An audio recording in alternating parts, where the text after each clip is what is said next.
ang tanong ko po, yan ba yung sa online nanalo o yung sa betting station? Over the counter po yan, yung sa traditional betting station. Over the No. This is yung una, yung 640. Kayo naman. Relax lang. Kagabi yung iloto. Hindi, sa iloto ba ito? Yung sa 600 something million? Relax lang. Easy. We'll get there. Sa iloto ba ito o yung sa Lotto Agent Station? Last night po, Mr. Chair, it was 698 million ang pinatinamaan po. Kaya nga po, yung tumama na yon, saan po siya bumili ng ticket? Sa iloto po. Sa iloto. Good. Now, sa executive session, I need to know kung sino yung nanalo. Kasi nga po, meron mga balita nakarating sa amin na katropa nyo na po yung nanalo. Yan na. Kaya ako na-brought up yan kasi inopen up ni Senator Coco yung tungkol sa mga pagpanalo-panalo niyan. So, mamaya mag-executive session tayo para masiguro na talagang hindi po katropa ninyo. Kasi yun po yung kumakalat na balita ngayon na hindi ko pinakinggan. Remember, hindi ko tinalakay yan until sa dumating si Senator Coco. So, kailangan ko yung pangalan, identity nung nanalo. Yan. Especially sa iloto po siya nanalo. yung nanalo kasi sabi ni balita, Marlica. 30 million daw po ang ininvest ng tropa ninyo para manalo doon sa 690 million na yan. Tumatango si Ma'am Javier. Pero yan po ay, syempre yan po yung sabi-sabi nila. Para maalis yung sabi-sabi na yan, mamaya po sa executive session, gusto ko malaman yung identity ng taong yan para makagawa kami ng mga research. Kung kinakailan mag-hire ako ng private detective para masiguro na hindi connected sa tropa ninyo itong nanalo. Kapag halimbawa, after mag-hire ako ng private detective at na-trace na talagang, lumitaw na talaga hindi galing sa inyo, then sasabihin ko rito na yung ay chismis lamang, walang katotohanan. Pero pag lumitaw sa ginawang investigasyon, I might even use the NBI, DICT, private detectives, CIDG, lahat ng mga agencies ng gobyerno para gumawa ng cross-checking, LTO, PSA, kung connected ba o hindi, or SAC, connected ba o hindi sa mga kasamahan nyo dyan sa PCSO, itong nanalo. So mamaya sa executive session, Senator Coco. Maganda po itong bill ninyo, Mr. Chairman, na na-file ninyo. Well, at any rate, Mr. Chairman, ilan na ba itong lotto games na authorized by the PCSO?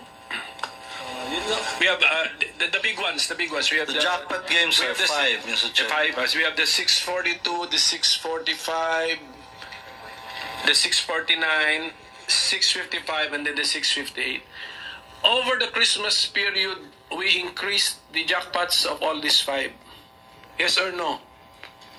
Yes, Mr. Chairman. For the 642 and the 645, 100 million.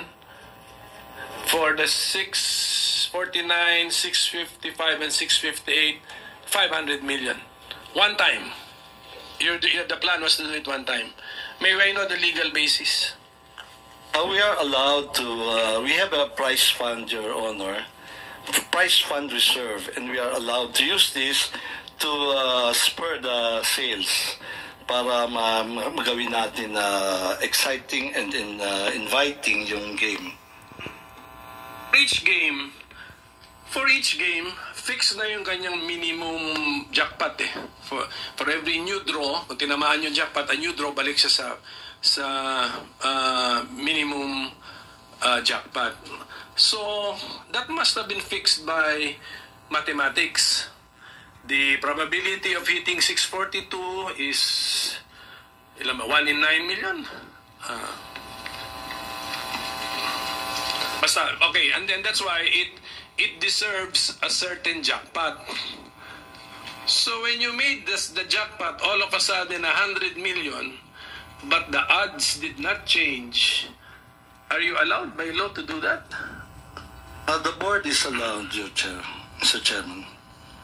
That's why we have the prize fund reserve. It's precisely for this purpose. How is it stated in the law? We have a price fund reserve for the purpose of... Make it, it's just the discretion of the board to add to the jackpot. add into the jackpot. Yeah. And then the decision was, it was one time, just to do it one time over that Christmas period of 2023. Actually, ideally, Mr. Chair, it should be over the whole period of the year. Kasi every time may mananalo ka, you give in prize fund reserve. Kasi minsan talaga, this is jackpot driven, Your Honor. People bet because of the jackpot. And then for the information of the public, yung mga increased jackpots po natin na 100, 100, 500, 500, 500, so a total of 1.7 billion pesos, tinamaan na po lahat. Yes, Your Honor. Okay. In less than a month. Within a month, Your Honor. Yes, within a month. Opo. Okay, so we're stating facts, Mr. Chairman. Facts na ito. Yun nga, Senator Coco, nakakapagtaka nga. Marami nagtataka, siyempre, especially yung mga mananaya na ang bilis na manalo ngayon sa PCSO, especially na the fact na hindi naman pwedeng sabihin kung sino yung mga nanalo, pwede naman nila itago. Plus, pagdating po dun sa online, sila naman may control ng computer system na yan. So, madali na nilang i-hocus-pocus. Yun po yung sinasabing hinaing na marami mga mananaya. Etong picture na ito, very controversial ito ngayon sa social media. Edited daw ito. Yes, Your Honor. Edited. Bakit kailangan i-edit? We have to protect the identity of the winner. Meron po nagreklamo sa amin one time, we covered the face, yung damit naman po, nakilala. So, nagreklamo siya, sana naman daw po, wag ipakita naman po yung damit. So, yan po ang reason niyan, and I agree, it's a very poor editing, pero the objective is to conceal the clothing na ma-identify sa kanya. So, ibig sabihin, so inamin nyo, inedit to, pinalitan yung clothing. Opo. Bakit kinakailangan palitan ng clothing? Again, part po yan ng pag-conceal kasi na-identify po yung damit. For example, kung at that day, yung mga kapitbahay po yung suit niya, ganyan. Or kung nakapag-selfie siya, meron yung pong nagreklamo sa amin, favorite clothes daw kasi, kaya nalaman siya. So, Your Honor, it's, if there is something to apologize, it's the poor editing. But I think it has served its purpose of concealing the identity, Your Honor. So, at least inamin nyo, ayan, marami kasi mga nagtatanong, nagsabi, purang pagka-edit. I'm So, sorry, inamin nyo, we're not very good at editing the clothes. Pero yung tao hindi edited. Hindi po, totoo po Tunay na yan. tao to. Tunay na tao po yan. Okay. So, kaya sabi ko mamaya sa executive session, gusto ko malaman yung identity ng itong taon to, pati yung nanalo sa 690 million. Actually, Make sure lahat na po talaga- on record yan, kung isusumpinan niyo po, we can provide the names. No, sa executive session, pwede naman siguro yan. Am I right, Senator Coco? Can we do that? On executive session? Yes, Mr. Chairman, let's make it a strictly executive session. Yes. Now, given on the part of the Senate, limitado yung mag-a-attend at saka identified natin. And then, Yung nanalo ng 690 million, hindi raw yung legit na mananaya, kundi galing na sa tropa niya. I'm sorry, I'm gonna repeat this again. Yung pong kumakalat na balita, galing na sa tropa niya, nag-invest ng 30 million para makuha nga itong 690 million. Para maalis na po yung haka-haka na yan, gusto po namin makita kung talagang totoong tao yon. And then gagawa nga ako ng cross-checking. Sinabi ko na kanina, I'm gonna use the NBI, the ICT, if I have to hire a private detective, para magkaroon ng cross-checking kung yun ba related sa inyo. Hindi. Pag lumitaw na hindi, sabihin ko rito na hindi related talagang legit winner yan. You agree, sir? Very good. Number 13 po. Payment of commission. A 14% commission shall be paid to the agent based on the generated daily sales. Oh, you entered into a contract stating na magkakaroon ng payment of commission na 14% doon sa testing na sinasabi naman po ng OGCC hindi dapat. During the testing period, there's no such thing as commissions that must be given, that should be given. Sinabi po ng OGCC na no can do para sa commission, wala dapat commission pag-uusapan during the testing period. And yet, dito po sa kontrata, sinabi ninyo na magbabayad kayo ng 14% ng PCSO commission sa Pacific Online. So again, that's a violation of the law. Graphing corruption po, maliwanag pa sikat ng araw. Ito po kontratan to. Dami kayong mga violation, ha? Sana po, hindi nyo po sinabi dito sa contract, payment of commission. Sana nilagay nyo, payment of recovery.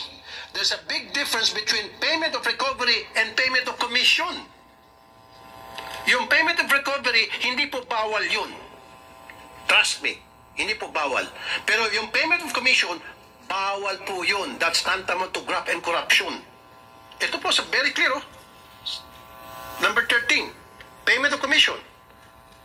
Na bawal dapat. During test run, there's no such thing as commission being paid. Sir, lawyer ka, di po ba? Alright. There's a big difference between payment of recovery and payment of commission. Yung payment of recovery, wala tayong problema doon. Kasi, pinapayagan naman yon. Pero yung payment of commission, hindi pa pinapayagan yon. Pero nilagay nila din sa contract na dapat, in the first place, wala sa kontrata to. Yung paglagay nila dun sa kontrata nitong payment of commission, may violation agad, sir. Do you agree as a lawyer?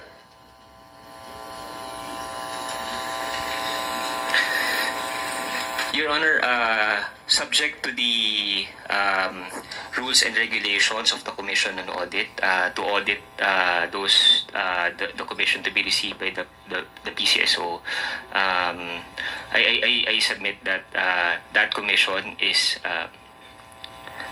not allowed based on the Not allowed. Okay. based on the contract review. Yes, thank you.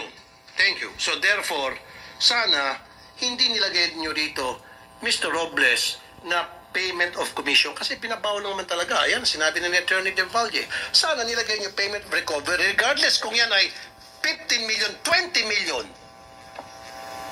Wala kang violation doon. Kasi sabi mo, okay, 50 million binayad namin for the recovery. Eh, yun talaga yung amount ng recovery. Magpakita ng resibo para pag sa commission ng audit, babanggayin, talagang 50 million ang ginastos nyo. Hindi mo na kailangan ng cap-cap. Pero the fact na nilagay nyo dito payment of commission tapos 14% tumutugma pa kung sa anong nakalagay dito, tinugma nyo, nagbigay ka ng 14% sa sales. So again, violation na naman yan, Mr. Robles. And you did ask for the opinion of OGCC and OGCC gave you this opinion and yet hindi nyo sinunod yung sinabi ng OGCC. Ba't pa kayo humingi ng opinion kung hindi nyo susundin? You know the protocol. Bago kayo mag-enter into a contract with any entity whatsoever being a government-owned corporation, there must be an opinion coming from OGCC. Hindi na sana itong 13 na ilagay dito. Kasi kung pumunta po kayo sa OGCC, magkakaroon po kami ng contract with Pacific. At kami po ay magbibigay ng komisyon. Sinabi ng OGCC, hindi pwede, bawal yan. O di wala na sanang number 13 dito, payment of commission. Sana nakalagay na rito, payment of, para maliwanag at wala kayong sabi, payment of recovery. Wala tayong problema sa payment of recovery. Mr. Robles, maski na sabi mo pa, 50 million payment of recovery, wala tayong makikita problema. As long as, sabi ko kanina, magpakita lang pagdating sa auditing ng Commission of Audit na talagang 50 million. Maski na 100 million pa yan kung talagang yun ang tamang amount for the recovery of the expenses incurred as a result pag puput up ng online system ng Pacific para sa Iloto. Mr. Chairman, we have the Memorandum Circular 2023-08. Ito po yung post-execution review of contracts. So, nakalagay po ron, pwedeng pagkatapos po ma-execute, tsaka po i-review. This is exactly what happened here, Mr. Chair. Okay, August 19, 2023 po, nag-release ng opinion regarding Iloto ang OGCC. Mr. Del Valle, Attorney Del Valle, you follow me? Are you following me, sir? August 19, 2023, right? You have that on record, sir? Look it up. August 19, 2023, OGCC released their opinion on the Iloto launch. August 30, napirmahan po yung Memorandum of Agreement. So you have 19... wait a minute, sorry. April 19, April 19, 2023. I'll take it back kanina sinabi ko August. April 19, 2023. Nag-release ng opinion ang OGCC pertaining to Iloto. Attorney Del Valle, look it up please, sir. April 19, 2023. And then August 30, 2023, nagkaroon ng signing. Memorandum of Agreement between PCSO and Pacific Online System. August, April, May, June, July, August, 4 months.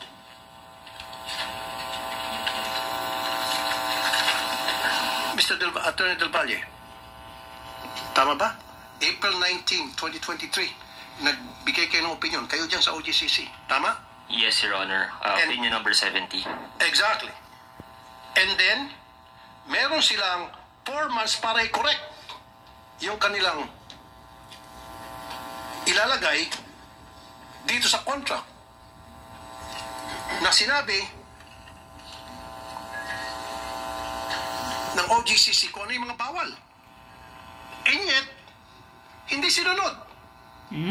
Grabe daming nilabag ninyo Robles. At after 4 months, nagkaroon ng pirmahan at in-include pa rin kung ano yung mga binabawal ng OGCC. Am I right, Attorney Del Valle, sir? Your Honor, if I may, based on the opinion number 70 of the OGCC, regarding the conduct of the online betting platform, it says that PCSO should first issue guidelines with regard to the launching of this online game proposal. So it does not categorically say, at least this opinion does not categorically say that online betting platforms should not be allowed. Instead, it mandated PCSO to issue the necessary guidelines and rules that will provide for the parameters. I understand. I understand. Precisely. Correct. You're right. We're talking here about the commission, Attorney Del Valle, sa number 13 sa Memorandum of Agreement, which says payment of commission. Na sinasabi po ng OGCC, bawal ang commission sa during test run. Ang sinasabi kasi ni Mr. Robles, late, nauna pa yung contract. May kaso rito. Trust me. Meron. Graft and Corruption Practices Act. Yan. Violation na yan. Anyway, hindi ko natatapusin kasi talagang mahaba talaga ang investigasyon na ito. Ito lang ang ipapakita ko sa inyo na talagang nakikita na ginigisa na nila si mukhang langka Robles. Sabi pa ni Maharlika, mukha na parang langka. Ayan, nalalaman na ngayon ang katotohanan na marami pala talaga silang binabiolate ng mga rules and regulation. Tama yung mga sinasabi ni Maharlika na talagang itong si Robles talagang utusan ni Lisa Smugs. Taga-bitbit, taga-kamkam daw. Di umano, sabi ni Maharlika galing sa puting ahas ni Maharlika dyan sa Malacanang. O ngayon, nakikita na ni Raffy Tulfo na marami talagang mga violation, practice ng graft and corruption. Yan. At isa pa dyan, yung nananalong babae ay talagang paimbestigahan daw ni Raffy Tulfo kasi ini-edit yung mukhang piki. At marami pa ring mga balita na naririnig si Senator Raffy na yung mga nananalo sa PCSO sa loob ng 1 buwan, marami ang nananalo ay mga katrupa lang daw ng nasa PCSO. Ayan. Sana, Senator Raffy, patawag niyo si Lisa Smugs dyan para magkaalaman. Kasi isa din, maraming mga puting ahas ni Maharlika na nagsasabi na utos ni Lisa Smugs yan kung sino-sino. Dapat yan talaga paimbestigahan. Mag-hire daw si Raffy Tulfo ng private investigation o investigator para imbestigahan yung nananalo kung totoong tao yan, hindi katrupa ng nila Robles ng taga-PCSO. Kasi yun ang mga balita na panay ang panalo, ang bilis daw ng panalo ngayon sa PCSO. May sabi-sabi na mga katrupa lang daw nila ang nananalo. Sila lang daw yung nakabit-bit ng mga milyong-milyon ng panalo sa PCSO. Ganito, kaya mahirap. Kaya sinasabi na kunyari ang PCSO, kunti na lang ang itutulong sa mga humihingi ng tulong na kailangan ng magpapagamot, lalo na yung mga senior citizen. Yan, kasi sabi ni Maharlika, ayon sa kay Maharlika Informer, kinakamkam ni Lisa Smugs. Utos ni Lisa Smugs, kagagawan lahat ni Lisa Smugs, Lisa Aranita Marcos daw. Lahat ang may utos yan. Itong si Robles na pinanganak ng pinaglihi ng nangka, sabi ni Maharlika, sunod-sunuran kay Lisa Smugs. Ayan na, magkabulabugan na kayo, mga hinayupa kayong mga ngamkam kayo ng pera ng Pilipinas, tang ina ninyo.